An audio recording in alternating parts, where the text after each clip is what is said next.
Hi, this is Glenn. Here's something I learned from Colin Smith at Photoshop Cafe.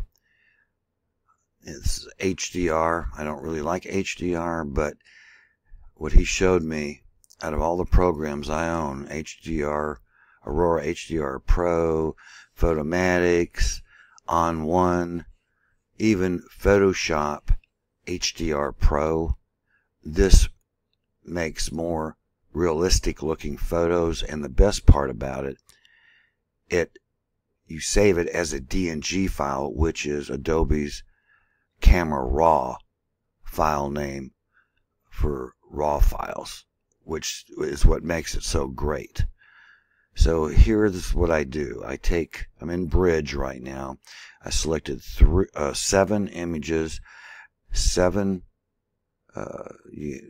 one stop up and one stop down for each exposure going towards the dark side and to the light side. So all I do now, I'm going to hit enter, and it's going to go into Camera Raw. It's there, and of course top is already selected, so I'll shift key down and click on the bottom one. They're all selected. And while I'm in here, I'm going to go ahead, if not already done, which it's not, I'm going to do the lens correction. I'm going to check remove chromatic aberration, enable profile corrections, finds my camera and the lens I shot with. Okay, so it kind of straightens it all out. When I get that done, then all I'm going to do is go up at the film strip here on the left, the very top next to the word film strip. There is a little icon with lines, and I'm going to click on that, go down and select merge to HDR.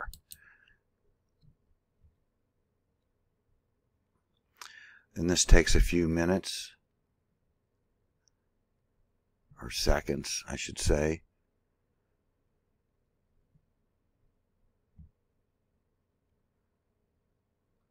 Now a person could try this, bracket one stop on the money, and then another 2 stops over and 2 stops under, and just use 3. But I'm trying to get the whole dynamic range here, so that's why I'm doing 1 stop. And well, it's going to happen here any minute now. Usually it's faster than this, but I guess I'm doing a screencast, so it's taking its time.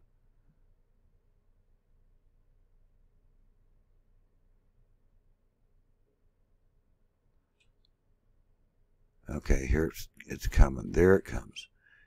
Okay, the reason you see this magenta thing, it's showing where there's some ghosting. Okay, I'm going to turn that off. The trees might be moving leaves or whatever, but if it's leaves, it's not that big a deal. So I'm just going to leave it on low deghost. Okay, and I don't know why the explanation there it goes. It's just telling me it's not done processing these files. Okay. Next, it's very simple. You just hit merge, and excuse the dog barking. And so it's going to make, I've done this before, so I'm going to save this file as, just add it to, and there it is. It's going to save it as a DNG raw file, and I'll just click save. And it's processing with the little twirling dots. Okay, and so down here in the lower left corner of your screen, you're seeing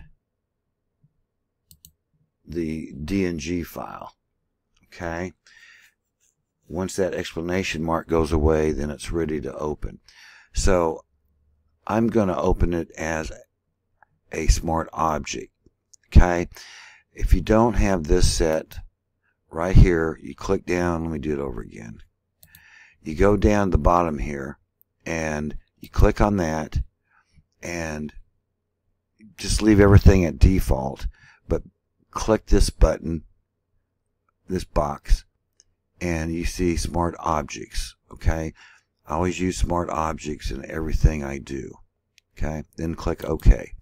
So it's going to open it as an object because it's the only thing selected over here on the left in the film strip. I'm going to hit open, and it's going to open it in Photoshop.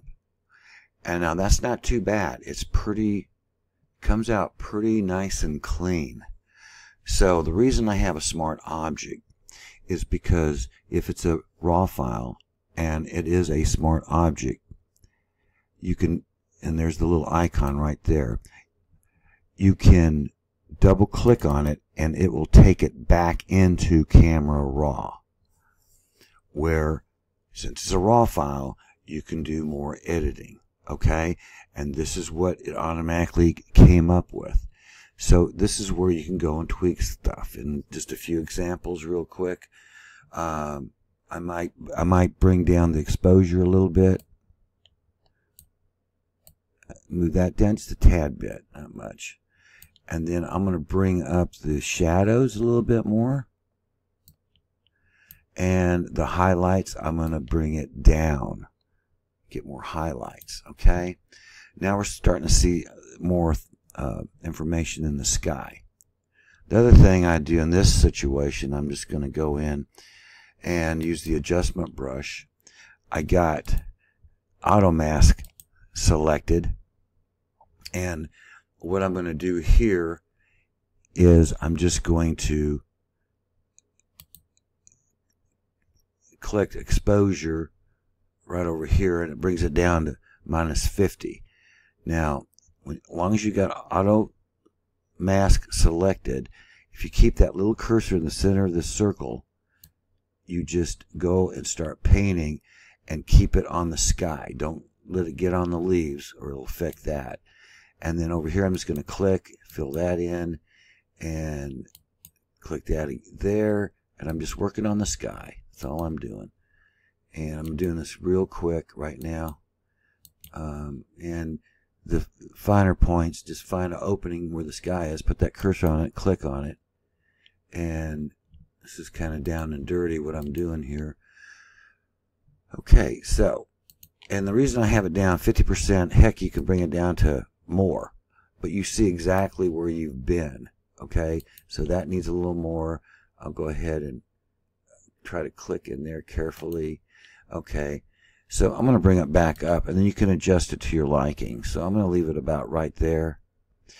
And I'm also going to take the temperature down to the blue side. So I'm going to go to the left and make the sky just a little bluer right there, about like that. Okay, so, and I mean, you can do other stuff with the adjustment brush. You can create a new one, and you can like,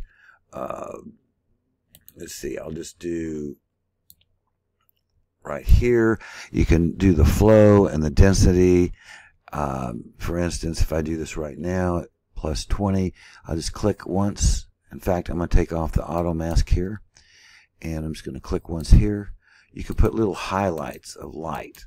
Okay, and I just clicked once with the auto mask turned off, and so I can bring this up now, see if I want it a little more light. This is just an example.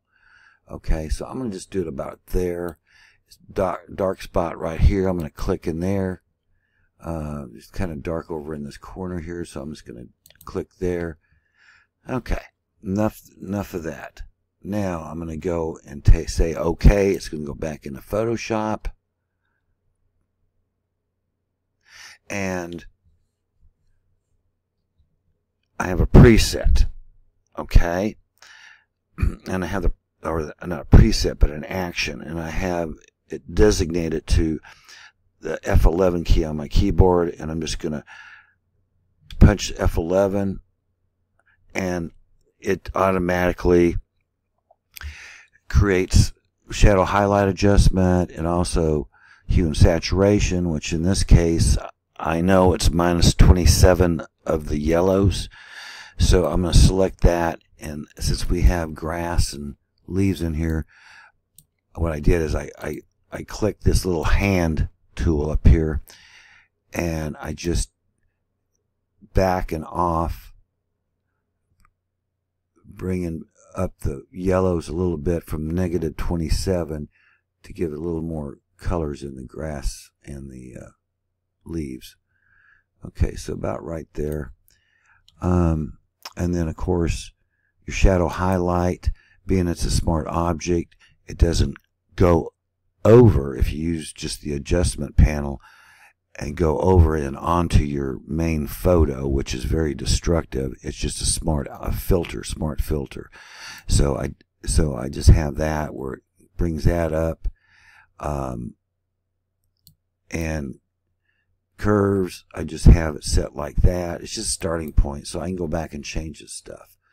Okay, so what I'm seeing right now is, and I mean I can get so carried away, but I'm going to use a hue and saturation adjustment, and up here I select that, hit the little thing, and what I'm seeing, there's a little bit reds in here, okay, kind of making it kind of look HDR-y. I'm just going to pull out just a very slight reds, minus, oh, let's say 18.